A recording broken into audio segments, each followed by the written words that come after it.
advice to the new CMA Sri Lanka members, past finalists, and others who are in different stages of completion of the CMA study program? And secondly, a few general comments about CMA Sri Lanka. At the outset, let me congratulate the new members who joined the fold of CMA Sri Lanka, the National Professional Management Accounting Institution in Sri Lanka. You can justly be proud of your achievement, as the CMA Sri Lanka study program is comparable with many other local and foreign professional accounting programs in terms of its breadth and depth of its coverage and rigor.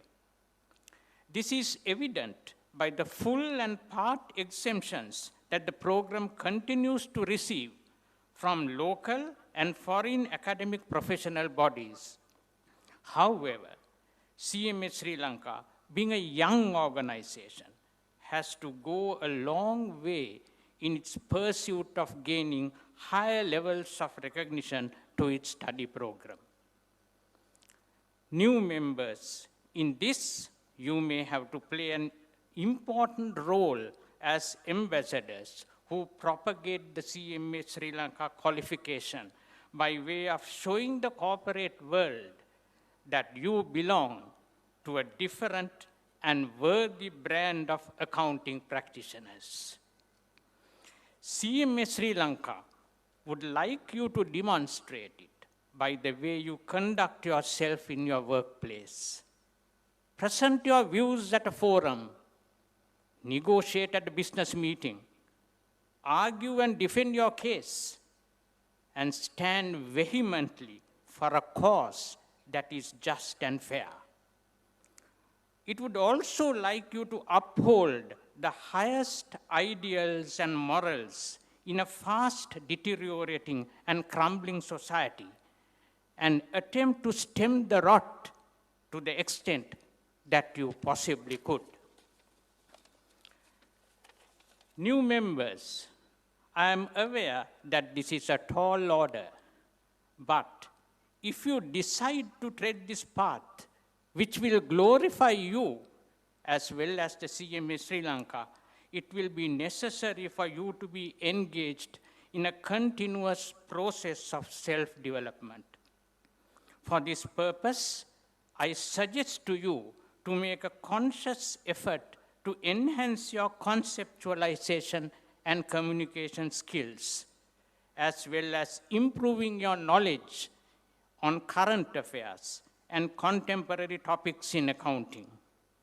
All this will add finish to the qualification that you have just acquired and make you a balanced and wholesome professional.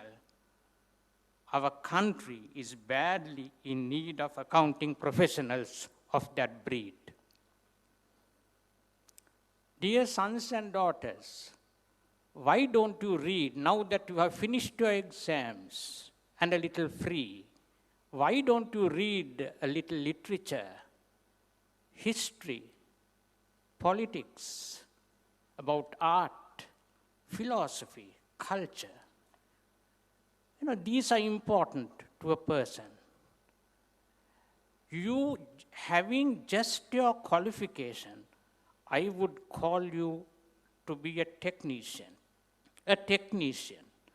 But if you want to be a wholesome, sensible accountant, you have to know much more about society, about humanity, about what is right and wrong, how the society has developed over the centuries. So for that, read, go that extra mile and read.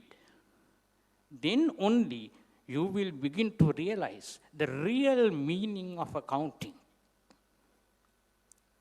Dear sons and daughters, real meaning of accounting is much more in-depth than the technical stuff that you are taught in these exams. Therefore, that you have now some breathing space after your hectic program of studies, I urge you to go in that direction and enrich yourselves. I now turn to those who are presently at different stages leading to the CMA full qualification. As you are already aware, the Syllabus revision of 2011 has introduced a number of features that has enriched the study program and made it further comply with academic and professional accounting requirements that are being stipulated by standard-setting institutions such as the International Federation of Accountants, IFAC. The features include in the new study program are exit points at different levels of the study program, skill courses in the areas of business communication skills and information technology, and the higher doses of subject areas of topical interest, such as business ethics, corporate governance, managing risk, and international corporate finance. Provision is available for those who come from remote areas of the country to initially study in either Sinhala or Tamil medium and join the English stream at the managerial level of the study program. The skill courses are expected to help such students to gain proficiency in the English language. Further, in keeping with the current trends, evaluation criteria of objective test questions, those are MCQs and short questions, will be introduced at the foundation level shortly. We hope to have about 50 questions to be answered in 2 hours. That is for the 5 subjects at the foundation level. The program, with focus on enhancing the capabilities and competencies of students, carries a strong Sri Lankan flavor on the canvas of a larger global scenario termed globalized outlook in the CMA Sri Lanka program brochure. That's a little, in a nutshell, about the current program. I don't think I have to go into details because you are very familiar with it and you have been on the path at some stage. You are presently at some stage of it, so you know about it. So this is just in a nutshell to summarize and tell you the essence of it for completeness sake. Dear students, we hope that you will make the best use of this new study program. Though a painstaking voyage, it is worth traversing, as completion of the program and the training requirements will transform you to a resourceful management accounting professional who could sit comfortably in any work environment and make a positive contribution. I urge you to embark on your studies with a genuine love to gain new knowledge, skills, and attitudes, and not merely to pass a few examinations in order to receive a piece of paper called the certificate. We regret to observe that such shallow pursuits are the order of the day. They result in half-baked products with a string of qualifications after their names, but without much substance to contribute. They turn out to be liabilities more than assets in organizations. Therefore, dear students, study systematically and consistently with a conviction that knowledge is power. Knowledge is power. Excellent results will follow as a byproduct, as a natural outcome. The focus is to gain knowledge, skills, attitudes. Now, On to a few general comments, which I hope will be of relevance.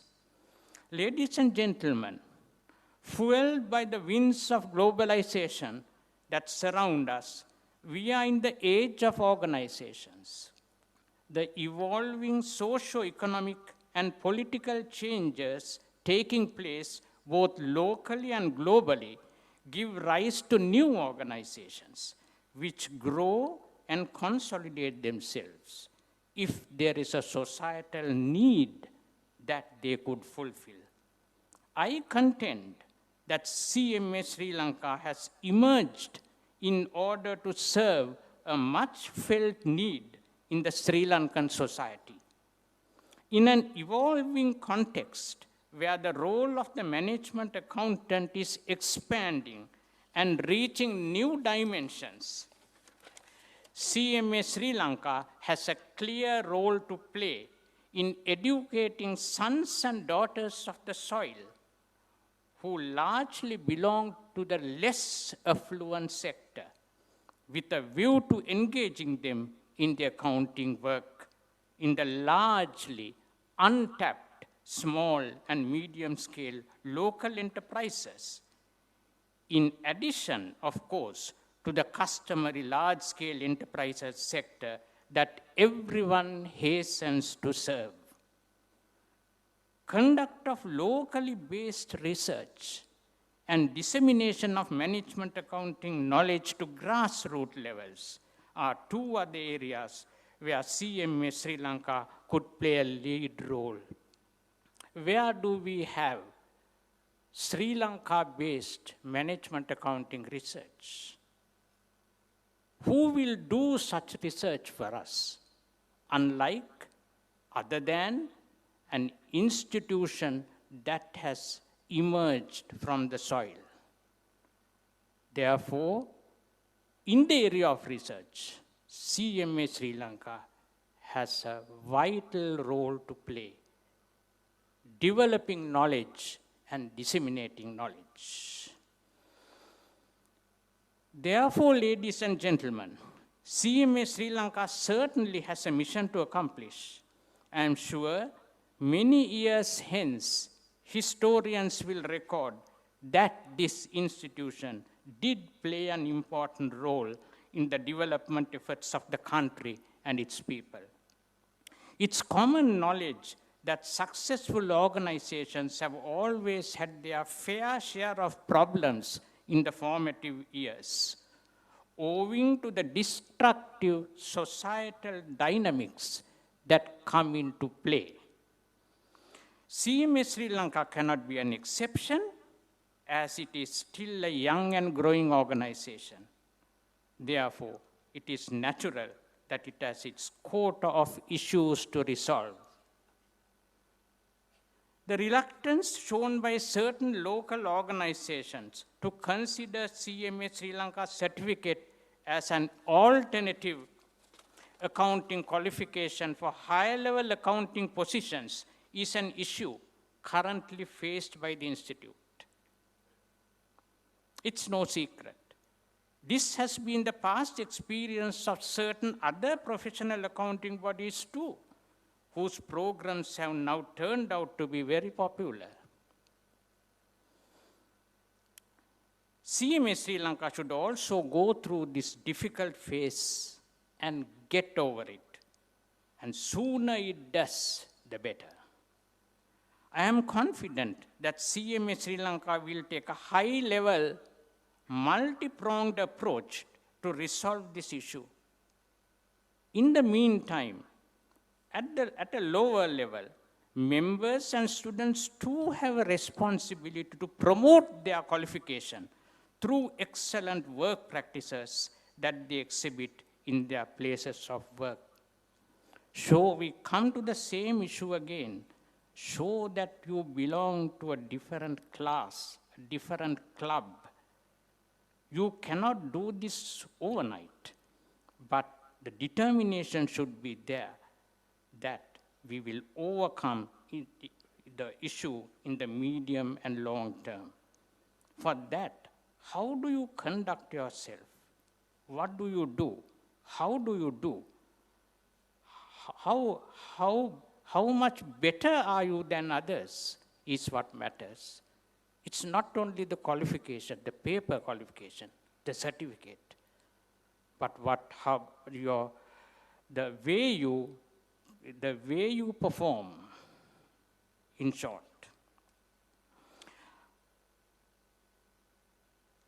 I hope that with the untiring efforts of the President, the Governing Council, the dedicated staff, and more importantly, the members and the students, CMA Sri Lanka study program will turn out to be a much sought after management accounting qualification soon. Ladies and gentlemen, when this is achieved, you can justly be proud that you were among the pioneers. You were among the pioneers of the CMA Sri Lanka movement. Let us resolve to work towards this goal. It's a great thing to be pioneers in any movement. Here you have that opportunity. Why don't we move towards it? Whilst concluding, let me wish the new members every success in their professional and personal endeavors. I hope that you will carry the CMA Sri Lanka flag high and in the process actively contribute towards the betterment of our society. After all our efforts should be geared to that, to make this a better society to live in, a more just, where equity reigns. I also hope that those who are still treading the path will join them soon. My good wishes to them. Last but not least, may CMA Sri Lanka go from strength to strength in its efforts to be the premier institution of the soil dedicated to the development of the management accounting profession in Sri Lanka. Thank you very much, ladies and gentlemen. Thank you. Now, I invite our chief guest, Mr. Asita Talwata, Country Managing Partner of Ernst & Young, Sri Lanka and Maldives. Mr. Asita is the Managing Partner of Ernst & Young, Sri Lanka and Maldives. He has been a partner since 1983, working in audit, business, risk and services, and management consultancy.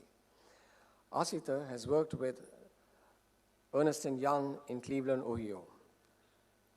Asita served on Ernst & Young's Far East Area Executive Committee for 2 years and now serves on the Area Advisory Council. Asita Talwata was president of the Institute of Chartered Accountants of Sri Lanka, ICSL, for 2 years, period 2002 to 2003, and the Chartered Institute of Management Accountants in 1995 to 1997. Asita served as the chairman of the Statutory Accounting Standards Committee and the Auditing Standards Committee, the Urgent Issue Task Force, and the Examinations Committee of ICSL. At CMA, he served as the chairman of the Management and Professional Development MPD Committee.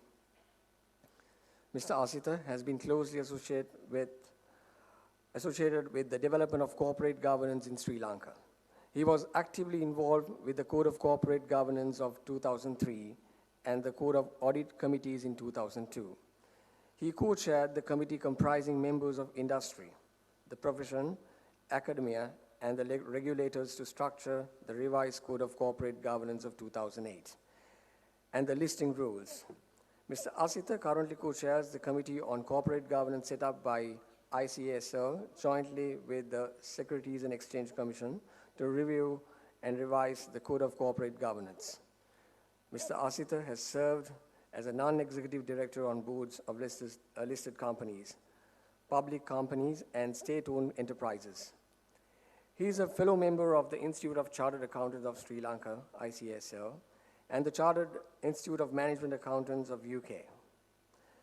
Mr. Asita has a postgraduate diploma in Business and Financial Administration awarded by ICSL and the University of Wageningen, Holland, and has an MBA from the University of Sri Chavandanpura, Sri Lanka.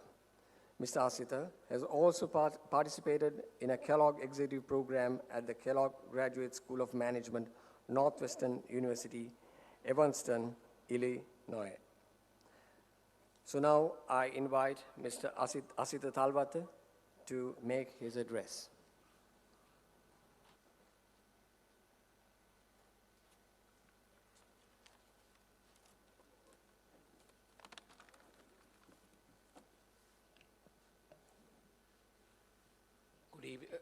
Good evening to everyone. President and founder of CMA, Professor Lakshman Vatawala, our guest of honor, Professor Mangala Fonseca, Mr. Jayasekara, recognized educationalist, Mrs. Kasi Chetty, member of the council, other members of the council, students, parents, invitees, ladies and gentlemen. It is indeed a pleasure for me to be here today, joining in your celebrations at the Certified Management Accountants Convocation for 2012, the 9th consecutive convocation. Having been associated with the accounting profession for around 30 years now, it is very encouraging to see the number of students who continue to find it interesting and challenging, and also an opportunity to take to this profession. I must say at the outset that while thanking Professor Vatawala for inviting me, congratulate him on single-handedly setting up the institute and taking it to the heights that it has reached today, recognized by virtue of being incorporated by an act of parliament. Turning to the most important people here today, the new graduates, if I may call them that, the new members, and those obtaining their fellowship, and also the prize winners, congratulations to all of you. It is indeed a happy moment for you and your parents and other family members here today. An achievement to be proud of, a day to remember for many more years to come as you tread and progress in your careers. It is also a time for you to appreciate your parents, your teachers, and others who have supported you in this endeavor. It's also a time for you to look forward into your intended future career, to see how you could progress to be recognized as a competent professional and achieve higher levels in your academic and your professional and work career.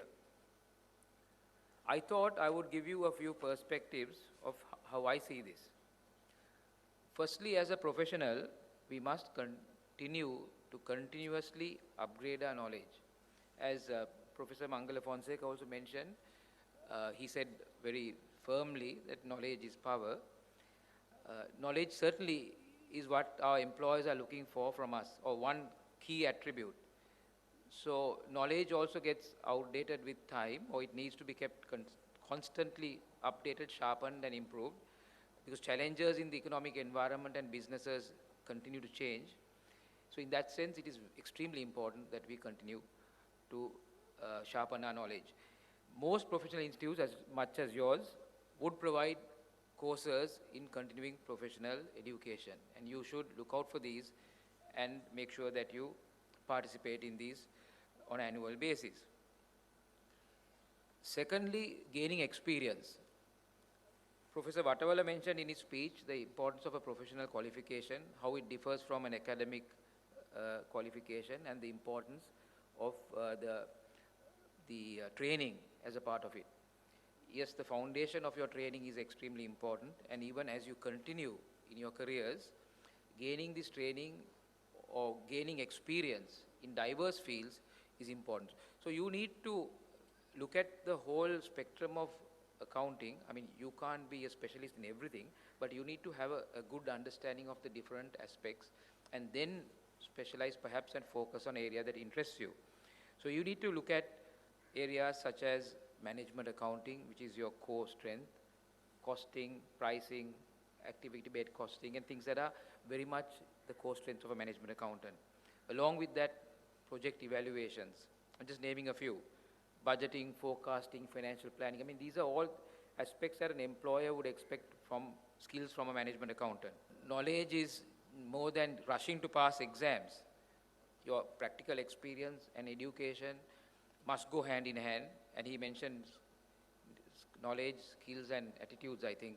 So it's also important, not only having knowledge, you must never be arrogant as a result of your acquiring this knowledge. You must learn to work with people, you must learn to work with teams, because ultimately you have to convince others to apply, that what you, he mentioned that also very clearly, the ability to negotiate and get your point of view across, be able to implement something useful to the organization. So all these have to go hand in hand. There's also the aspects of financial reporting. Although you are management accountants, you need to understand the ramifications of financial accounting, aspects of taxation, direct and indirect. Because there have been many situations where, as accountants, although there are specialized tax consultants, you may find that if you're employed in a medium-sized company and the entrepreneurs might not really understand the tax regime, they expect you to advise them, and if you have missed out on complying with some particular tax aspect, it can be embarrassing for you and also for the organization. Then the corporate law aspects of it, the company law, the secretaries. So these are some fairly basic aspects, but these are a composite aspect of knowledge and education as an accountant which we should have. Now all of this you may not be able to gain in your practical training, but if you have it in mind, I mean, you might not be able to perform everything, but you must try to acquire this in some form or other. You can share knowledge with your other colleagues. You may have some of them working in financial accounting, you may be working in management accounting, somebody else may be in taxation. So make it a practice to have discussion groups and share this knowledge, practical knowledge, not the theoretical knowledge that you gain, which we spoke of earlier, is also very important. The third aspect is, now these are two aspects of acquiring skills. The other is now which area do you want to focus on and develop your career in. I'm sure you know the different aspects. To name a few, financial accounting, management accounting. Do you want to be in which area of which of these fields? Then there is, do you want to be in commerce and or industry? Do you want to be in banking and financial services? Do you want to work as a practicing accountant? Do you want to be in operations management? Do you want to get into lecturing, teaching, the academic field? Do you want to start your own business? So you have a wide range of opportunities as an accountant. It's an extremely useful qualification which will enable you either to work, to run your own business, to be in the academic field, so many variations possible. So you need to start thinking, not immediately, but as you progress to obtain your experience, keep comparing your personality, your skills, your interests, and job opportunities in the market. And accordingly, take to one of these career paths and focus and develop yourself. Now, ladies and gentlemen, all these are very good, but none of these can stand alone in supporting a career as an accountant. Professor Fonseca mentioned these aspects as well. I would like to draw your attention to what I call the 4 C's of a profession. C mean the letter C. The first is credibility. We must be honest, consistent, forthright, and not be influenced or prejudiced. It's important. People judge us when we work. So honesty is a key quality that is expected. If you make a mistake, we acknowledge that mistake and correct it quickly. We do not take undue advantage of situations. We are consistent in the way we think, the way we communicate, the way we present our arguments and so on. We are forthright, we tell the truth. Sometimes you have to tell it not bluntly, but in a diplomatic way, but you need to communicate it appropriately.